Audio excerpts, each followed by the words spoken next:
do we know that God exists? Now, people all from the beginning of time, since we had consciousness, I suppose, began to have the thoughts that there is something greater than we are out there. The question of how do you prove the existence of God? I mean, you believe in God, right? I do. Have you ever seen Him? No, I haven't. I haven't seen Jesus either. However, there is some historical reference about Jesus. Some ancient Roman writers who had heard of Him actually wrote about Him. They were not believers in Jesus. They were pagan Roman writers, but they mentioned Him in some of their writings. So He was an historical figure, although we've never seen Him. I've never seen George Washington either. I never saw Franklin Roosevelt. I've never seen George Bush, for that matter, but I believe He exists. We have to have some faith. But how do we get down to the point where we can prove the existence of God? St. Thomas Aquinas. So he was a very holy man. He was also a very intelligent man. He was a Dominican priest. And he came up with 5 proofs for the existence of God. I want to give these to you real quick. So what's the first proof? Okay, first of all, the argument for motion.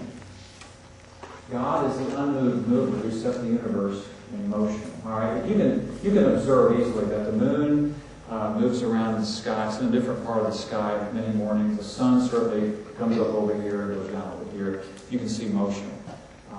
You can see, particularly in the seasons, how the planets move and how every year about this time it gets a little bit chillier, the leaves start to turn. Things are in motion.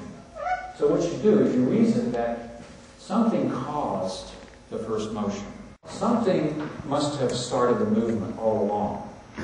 Something that was not moved. Something that was original.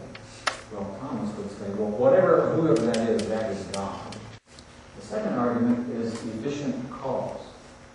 Nothing in the physical world has the power to create itself. So there must be a God who has created everything. It's similar to the first one. You know, everything has a cause of its existence. You and I have the cause of our parents. They created us.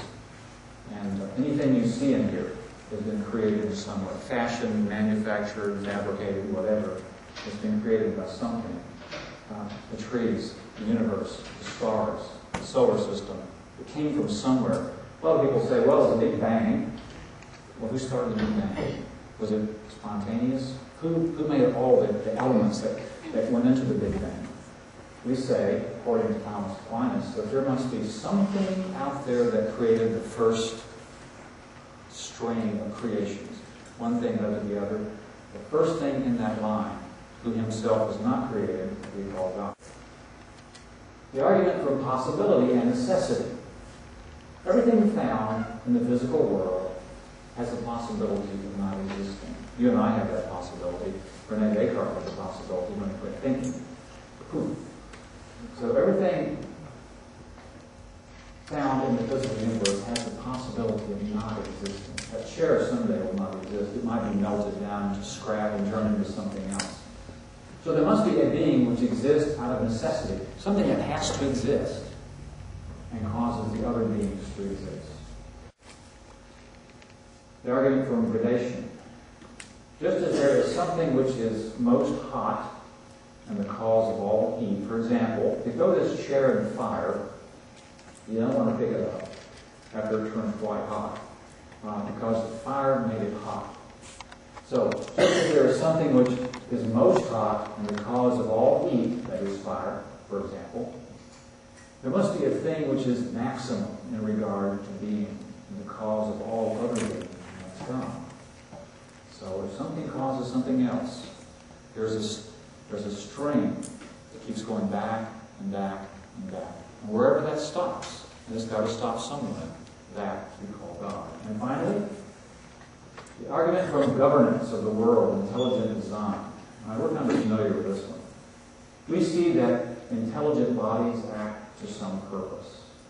And since they cannot give themselves purpose, there must be a God who has given purpose to them. I think most immediately when I read that about the solar system, which moves in such clockwork precision, the seasons, the planets, the moon and the stars. It's all out there moving in a beautiful, seemingly ordered, intelligent way. But you know, The moon, the stars, and the sun did not figure that out themselves. Something put that in motion.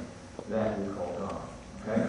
So that in very brief form are the 5 arguments that Thomas Aquinas came up with to prove that there is a God.